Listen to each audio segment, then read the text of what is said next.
How marvelous that was, ladies and gentlemen. How marvelous to just bump Tumba like that and then to go through such a nice sequence of him hunting. Tumba, Tundi's son. We've come into the area to try and find Tundi. We didn't find any tracks.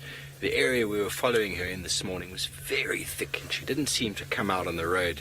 Very, very hard going to just go in there and see if we could find her. So Tom called us. He is in the sighting with us right now, and the Nkuhumas had moved from their position this morning where we had them just there by the dam.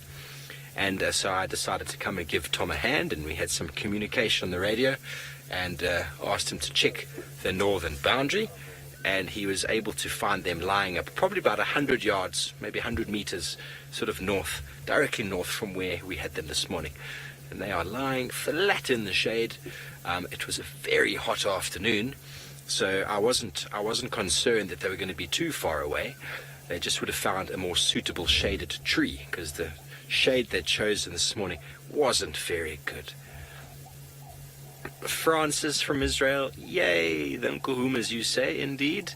They are all very, very full and they're all struggling to lie on their tummies because their bellies are so full. There hasn't been too much movement though since we got here. The youngster was up and suckling again, but other than that there's been not too much in the way of movement, but it's to be expected of lions on a hot day like this.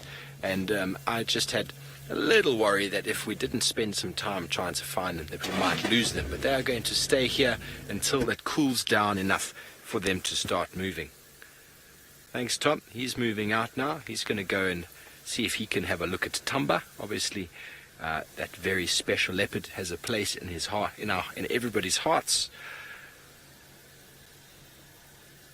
And well done, Scotty, for finding him. Just so happens, that these things happen for a reason. Scott went back to camp for some technical issues. So for all of those you out there who are always worried and upset with the gremlins are the reason Tumba was found today, and they've given you some nice visual of that beautiful cat. Just wish he had a little bit more patience when it came to stalking, but that will come with time. I've seen it with Hosana. Hosana doesn't have the patience when we've watched him stalk. He just seems to be a little bit too boisterous, and that comes with time. Eventually they get hungry and they learn that being patient is a little bit more in the way of successful for their hunting ability. It's a beautiful lioness. I don't know who she is. I think it might be the youngster. Hello, Laura. You want to know why the males are never around? The males will only be around really if the females are in estrus and they need to breed.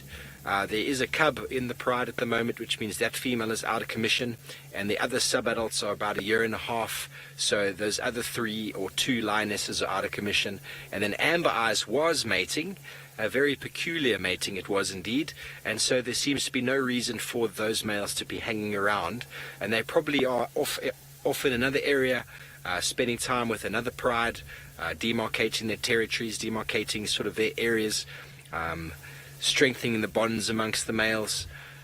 They might have found a pride that is a lot of the females are active and for breeding, and so it's much more sort of in their benefit to be there. But I'm sure within the next week or 2 we might see a few more sightings of those boys as they come in and just touch base with these females and make sure everything's going good. There have been a few sub-adult males to the north of us in Buffelshoek the last few days calling and calling and calling. So I have no doubt that will attract the attention of the Birmingham brothers, and they will probably come into the area and maybe try and sort out those youngsters.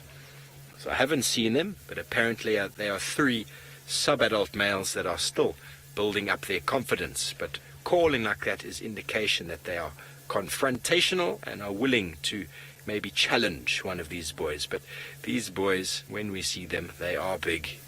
They are battle-scarred, and they have got very big and impressive manes, and very, very impressive lions as well. I've only seen 2 of them, but at individual times, so I'd love to spend some time with these boys. So while we stay here with the Nkuhumas and the lovely smell that they have left for us, we're going to go over to Taylor McCurdy, who has something very special.